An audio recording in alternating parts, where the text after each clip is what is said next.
ഹോട്ടലിന് തീപിടിച്ചു. ആനക്കര എടപ്പാൾ റോഡിലെ മോതിരക്കല്ല് ജന്നാസ് ഹോട്ടലിലാണ് തീപിടുത്തമുണ്ടായത്. ഷോർട്ട് സർക്യൂട്ട് എന്ന് പ്രാഥമിക നിഗമനം. 70,000-ഓളം രൂപയുടെ നാശനഷ്ടമാണ് കണക്കാക്കുന്നത്. ഞായറാഴ്ച പുലർച്ചെയോടെയാണ് തീപിടുത്തമുണ്ടായത്. തീയും പുകയും ഉയർന്നത് കണ്ട് പ്രദേശവാസി ഹോട്ടൽ ഉടമയെ വിവരമറിയിക്കുകയായിരുന്നു. ഷട്ടർ തുറന്നു നോക്കിയപ്പോൾ കടയിലെ സാധന സാമഗ്രികളെല്ലാം കത്തുന്നതാണ് കണ്ടത്. ഏറെ നേരത്തെ പരിശ്രമത്തിനു ശേഷമാണ് തീ അണയ്ക്കാനായത്. കടയിലെ ഫ്രീസർ, അലമാര, ഫാൻ തുടങ്ങിയ മറ്റ് സാധന സാമഗ്രികളെല്ലാം പൂർണ്ണമായും കത്തിനശിച്ചു. കടയിലെ അലമാറയിൽ സൂക്ഷിച്ചിരുന്ന 12,000 രൂപയും കത്തിയെന്ന് ഹോട്ടൽ ഉടമ കുമ്പിടി സ്വദേശി കോണിക്കൽ ഷെരീഫ് പറഞ്ഞു.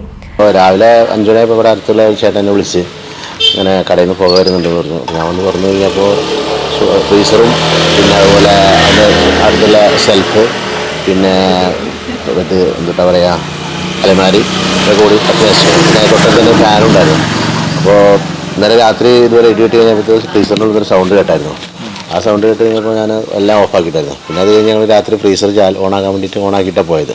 പിന്നെ രാവിലെയാണ് 5 മണിയപ്പോൾ ചേട്ടൻ വിളിച്ചു പറഞ്ഞ് ഇങ്ങനെ പോകരുന്നുണ്ട്. അങ്ങനെ ഒന്ന് നോക്കിയപ്പോഴാണ് എല്ലാം കത്തി കണ്ടത്. അപ്പോൾ ഷെൽഫിനകത്ത് കുറച്ച് പൈസ ഉണ്ടായിരുന്നു. ഇവിടെ ചുറ്റിക്കാശ് കൊടുക്കാൻ വേണ്ടി വെച്ച പൈസയായിരുന്നു. അപ്പോൾ ആ പുള്ളി 2 ദിവസമായിട്ട് വന്നിട്ടില്ല. അങ്ങനെ ആ പൈസയും പിന്നെ ഒരു എല്ലാം കൂടി ഒരു 10-50 രൂപ 50,000 രൂപ അടുത്ത് കാണും മുടക്ക് നഷ്ടപ്പെട്ടത്. ഏകദേശം 70,000 രൂപയുടെ നാശനഷ്ടമാണ് കണക്കാക്കുന്നത്. സംഭവ സമയം ശക്തമായ ഇടിമിന്നലും മഴയും ഉണ്ടായിരുന്നു. 8 മാസം മുൻപാണ് കുടുംബശ്രീ ജില്ലാ മിഷന്റെ സ്റ്റാർട്ടപ്പ് വില്ലേജ് എന്റർപ്രണർഷിപ്പ് പദ്ധതി പ്രകാരം ഹോട്ടൽ ആരംഭിച്ചത്.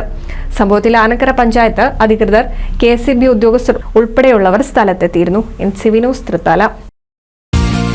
നൂതൻ ഫാൻസി ഓർണമെന്റ്സും cosmetic collection, new born baby ഐറ്റംസിന്റെ എക്സ്ക്ലൂസീവ് കൗണ്ടറുകളുമായി കൽപ്പക വെഡ്ഡിംഗ്സ് സജ്ജമായിരിക്കുന്നു. ഏവർക്കും സ്വാഗതം. Kalpaka weddings, Pattambi road, Kunnamkulam.